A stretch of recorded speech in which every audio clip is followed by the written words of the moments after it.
Thank you for having me, Charles. Great to see you again. And you are, of course, as I mentioned there, from Rivers State. How would you describe the state of affairs there at the moment? I mean, you've got your fingers on the pulse, presumably. Yes, I would say it's very unfortunate. In fact, when you said I'm from Rivers, let me just add more information. My 4 grandparents are from Rivers State. So they don't come any more rivers than me, even though I happen to live in Lagos. You see, in every situation, I always believe in giving people time to tell us who they are, what they're about. In effect, watch before you rush to judgment. When this sole administrator was appointed, please check everywhere and anywhere. I never made any comment about him, his competence, his integrity, or anything. So what has changed? What has changed is that I think the sole administrator, either he misread his brief or he has no understanding of what his role is, and instead of coming to an inflamed situation with a view to helping to achieve stability and healing, he might be inadvertently adding fuel to the fire. I'll give you the basis. He's made some appointments. First of all, he emerged himself in an irregular manner. I would say the executive were misguided. So he's a product of the executive being misguided legally, and then the legislator introducing rascality to use a voice vote to confirm his appointment, which we all know a voice vote does not make any sense. It can never prove 2/3. Because even in the House of Rep, we don't even know how many people were in the room. I saw the TV pictures. They didn't even have a quorum. A member who pointed that out was shouted down. So here is the man who came in, knows he's on shifty ground, on shifty ground. And what has he done? You know, they say, make some appointments and I'll tell you who you are. Now, he's made some appointments. Even the River State Electoral Commission, he went in there, removed people, made appointments. He then also went to all the LGAs, appointed sole administrators. So a man who himself probably has no proper mandate in a serious country with a serious legal system, now decides to add insult upon injury. Instead of simply leaving local governments in the hands of the most senior full-time staff and even reading them the Riot Act to do the correct thing, he now goes to superimpose people. I challenge him to tell the nation through what process he chose those he appointed. So why do you think he's doing that? Yeah, let's go to the facts first, then we'll come to theories. Through what process did he make the appointments? Did he advertise the positions? Did he call for nominations? Did he search River State for the most competent, skilled persons of high integrity? Like I've already said, we know ourselves in River State. You make many appointments from the people you've chosen. I can tell you who you are. With due respect, some of the people he appointed, in my personal opinion, they are riffraffs. So a man leaves Cross River State, comes to River State in an inflamed situation. I challenge him to tell the nation what process he used in making the appointments. Did he choose people that he knew personally when he was in the Navy? Who did he ask for nominations? Where did he produce some of these riffraffs from? We can go into the details later. Then he also goes to the Local Government Commission, the River State Electoral Commission. This is why I say it's adding fuel to fire. You go to an electoral commission and you bring in people that you chose through a method that you can't explain. Please, I challenge him to explain how he chose those persons. So do you want us to accept elections conducted by some of those people that he chose, where we don't even know how they emerged? Listen, let's be fair. If I give you, Charles, an appointment to go to another state, a position of trust, I know you would wield it with some responsibility. You wouldn't just go in there and in a haphazard manner start making appointments that will inflame the situation. And I think that is disrespectful to the people of River State. He should be called to order immediately. There should be no mistake whatsoever that we will sit down forever and accept persons whom he appointed to lord over our states and our resources. What gives him the right? How did he choose those persons? Some of whom I've described as riffraffs, in my opinion. Well, you're raising some very important questions, which I suspect a lot of people will concur with. But at the same time, we also have to raise those theories that you were talking about. What do you think is his motivation? You see, yes, if I go into theories, a debate will arise also, what is motivation, but like I said, when you've chosen people that some of them are highly questionable. See, all politics is local. Indeed. If I go to Anambra State and pick some people can guess who gave me those names. We know who their relatives are, some of them. And unfortunately, the Nigerian political class have not shown phenomenal caution when it comes to failing in posts that are sensitive with their relatives or henchmen or bag carriers. So if all he wants to do is to go around collecting names of henchmen and bag carriers and giving them sensitive positions in another person's state, then he's got something coming his way. Because we now have reason to question his sincerity, question his competence, question indeed whether this is not mischief that is involved in. And whose bags do you think those people that you're talking about are carrying? Well, all I can tell you is that, first of all, there's this pretense that nobody knows who are the two major combatants. So when you make appointments and one side is celebrating, we know who the appointments favored.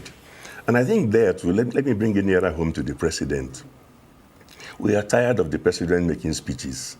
I think his speech writers on River State have been unfair to him, making speeches and calling one side to order. Have you ever heard of a dispute involving only one side? If he has inhibitions about his own antecedents in terms of state capture in the past from Lagos State and so on, he should put them aside. He's not the president of the federation. So let's quit this pretense that there's a dispute between one person and himself. Every schoolboy out there knows the two major figures in this dispute. I think it's important that everybody who means well does not just simply start pretending that they don't understand what it's all about. It's partly about state capture. I use the term state capture because state capture is one of the things that's going to threaten our democracy. It's already doing so. What do I call state capture? Various people, various persons are looking for any opportunity to capture sections of the Nigerian state that should be working for everybody and the masses and trying to make it work for themselves alone. I heard ex-Governor Mechi, former minister, say it's a dispute over money. I wouldn't say he's wrong, but I would broaden it to say it's a dispute over state capture. See, Fubara could have got peace very easily. All he had to do was completely sacrifice the interests of Rivers people, take the revenue of the state and decide to use it to satisfy all the so-called power brokers, allow them to ride roughshod over him, and then we'll have the peace of the graveyard. So I'm not even saying A is right or B is wrong. I'm just saying that can we dimension the problem seriously and correctly and stop making these silly broadcasts where you pretend that you don't even understand the origin of a dispute. That's about state capture. And I mentioned the state capture is threat. River State is just the beginning. Almost every ambitious politician out there now is looking to capture some section of some state or some institution or some ministry. We have a situation where in some ministries, revenues are more or less, it's impossible for a private citizen to go in there and get a contract based on a free and fair contest. In some cases, the civil servants have captured the whole process for themselves. So everybody is competing to capture things. And and that's because of a precedent, you think? There are all kinds of precedents, and nobody is pointing out that. Let me tell you the logical extension of this. They will capture everything to the exclusion of the generality of Nigerians. And they expect the rest of the country to be watching and clapping for them. It's not going to happen. It will not end well. I don't know how it's going to end. But it was JFK that said, those who make a peaceful revolution impossible, make a violent one inevitable. Please, revolutions don't have to be successful. There are many that have failed. But you can create enough turmoil. I mean, there's been so much trouble before in Somalia. I'm not sure anybody succeeded, but would you go and invest today in Somalia? Certainly not. And in Nigeria, before I change the topic, or allow you to change the topic, all over the country we have people being slaughtered in Benue, where there's a real emergency. People being slaughtered in Plateau, there's a real emergency. We left those places where human life is being threatened.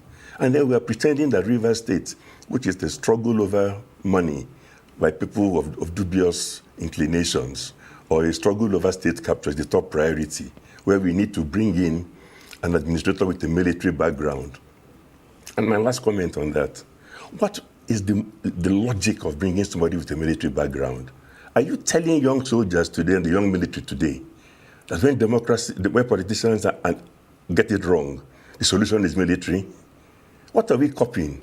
When Obasanjo was president, and he made this same mistake of bringing in appointed administrators, I can even excuse him, perhaps being a soldier himself. He was going back to the constituency where he knew perfect gentlemen and handpicking them to come and help him solve a problem. In this case, what signal are you sending to young persons in the military?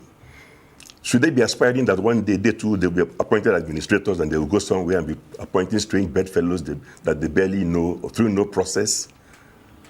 Well, you mentioned signal there. I mean, I wonder if you've heard that Governor Fubara has met President Tinubu in London, a move some have described as pure groveling subservience on the part of the governor whose rights have been infringed upon and the democracy he was elected to protect in his state trampled upon. Do you see that as another example of democracy under threat, with the governor, rather than fighting for his legal rights, going to possibly grovel to the president? I mean, I say possibly because I don't know what they discussed, but would you encourage him to do that as part of the process of consultations that are necessary to secure peace in Rivers? If what you're asking me is that should the governor consult all relevant persons, my answer is an emphatic yes. And that must include the president. For the start, he should ask the president, and I hope he did. Why do you make speeches saying that after they demolished the State House of Assembly, there was no effort to rebuild it? When people in Port Harcourt can show you the building being rebuilt at tremendous pace, who is supplying all this falsehood out there? And why is the president lapping it up? So the point I'm making is that, look, I will never discourage anybody. When there's a problem, there are only three things you can do in this world: a serious political problem. You can either talk about it, or you can do nothing, or you can fight. There's nothing wrong in doing the first two, that is talk about it and fight at the same time. Because most disputes are not resolved with bullets. They're resolved through dialogue, discussion, and compromise. Well, you mentioned dialogue. I mean, is it your sense that communication lines are open to both Governor Fubara and Minister Wike to discuss peace and reconciliation, or is that in tatters at the moment? When you say communication lines between who and who, we've got to be careful, because I don't think we should narrow this problem down to two human beings. We're discussing a much bigger subject, the threat to our democracy. But that's how it came about. Yes, but it doesn't matter that they are the two principal actors. It cannot be left with them and them alone. First of all, I've already made a comment that the president's past comments on these disputes have been worrisome. Worrisome because we expect him to be the father of the whole nation. It does not matter whether you appointed X as a minister or whether you don't like Y as a governor. In all your communication, you must come across as the father of the nation, too big to take sides in a dispute. Because ultimately, discussions that go to that level, we expect that wisdom, that fatherly wisdom, to come to bear. And I believe and pray that it will still come to bear.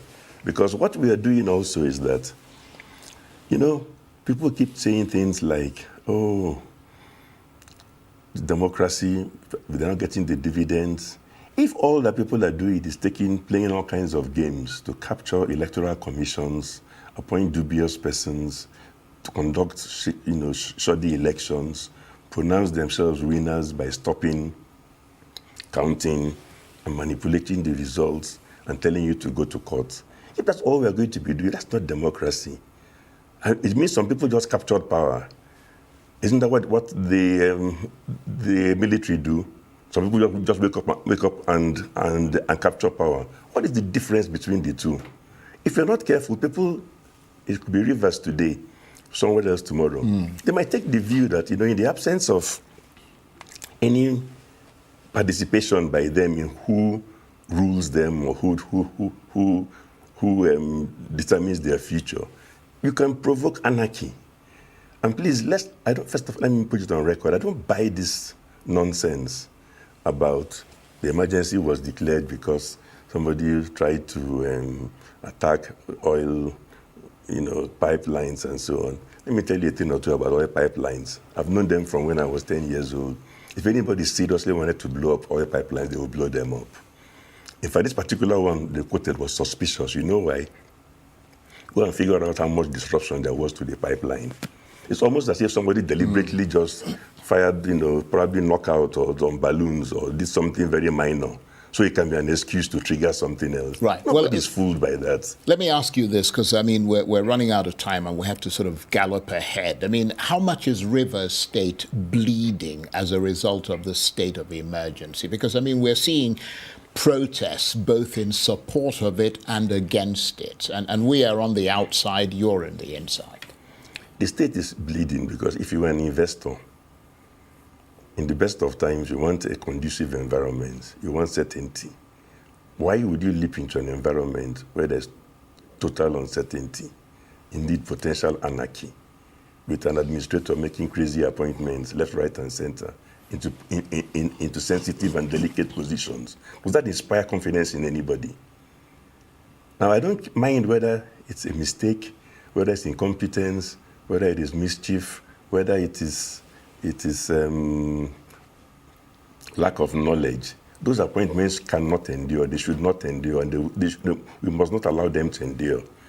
The man should be removed as fast as possible, along with all those he appointed. But what beyond you telling us about this? Obviously, we're an important medium because you're reaching millions of people around the country, including those in positions of power. Are people like yourself making, if you like, formal approaches to people like the president and people who, the National Assembly and so on, who can actually change that situation? I can't speak for who is approaching the president. Frankly, I don't know. But I know many people, even people in the National Assembly, they're Nigerians like us. Many of them have made their views very well known. Many of them will confirm to you in the House of Rep. There was no quorum. So let's be careful because we're in a country now where we want to forge everything. And it's like we are all so ignorant that we cannot see. There was no 2/3 majority in the House of Rep, definitely. I choose House of Rep in particular because a key portion of it was televised. Senate had a closed session, and I was not there. But if there was 2/3 majority, let them list the senators who voted in favor. Let us see that in total, they add up to more than 2/3.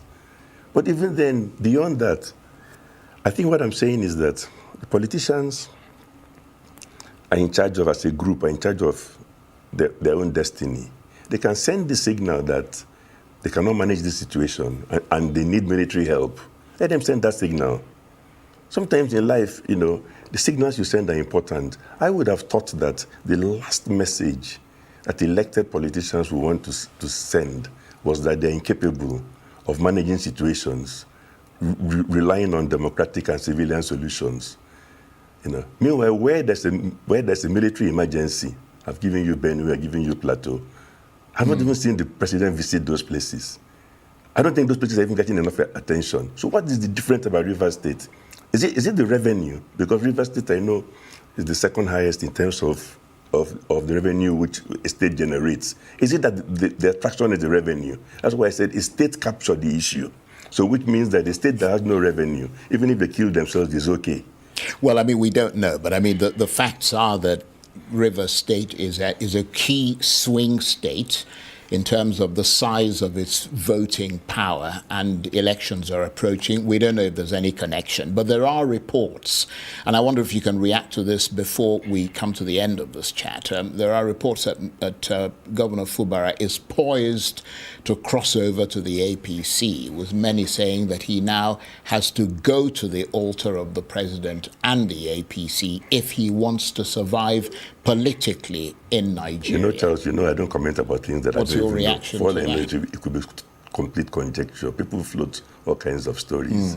There has to be, it's like asking me if there will be an earthquake tomorrow. I won't comment on that unless you show me that. Well, there could be data evidence that suggests that there will be an earthquake exactly. Then we tomorrow. can have a discussion. But I don't Right. want to just go into disappear to leave serious things and be going into conjecture on what may happen, what may not happen tomorrow. I think the most important thing that we need to emphasize is that we are slowly destroying democracy in Nigeria. Well, let me ask you this before we have to go. Since you mentioned that, what do you make of all these defections from the PDP to the APC? Because that's now a factual thing. How much does that systematic whittling down of the strength of the opposition weaken democracy in Nigeria? See, let's be very careful who is joining. There was a time when a former APC chairman, I think you might have heard him saying that if you have a problem with the EFCC, come and join us and your problems will go. Please, if all those who have problems with EFCC, anybody that knows he has stolen huge sums of money, it's good if they all go and congregate in the same place so we know where they all are. So I would invite, if indeed that's what's happening, then let all of them identify themselves and run to one place. And then for as long as we know that they're all in one place, we can keep our eyes on them properly, as opposed to if they're hiding in different places. So if what is happening is that those who have lots of baggage, people who have stolen money, EFCC has their files, are gathering in the same place, then perhaps those in that place who don't belong to that group should think about exiting so that the group is very well defined. But I'm not going to worry myself about these politicians running from pillar to post.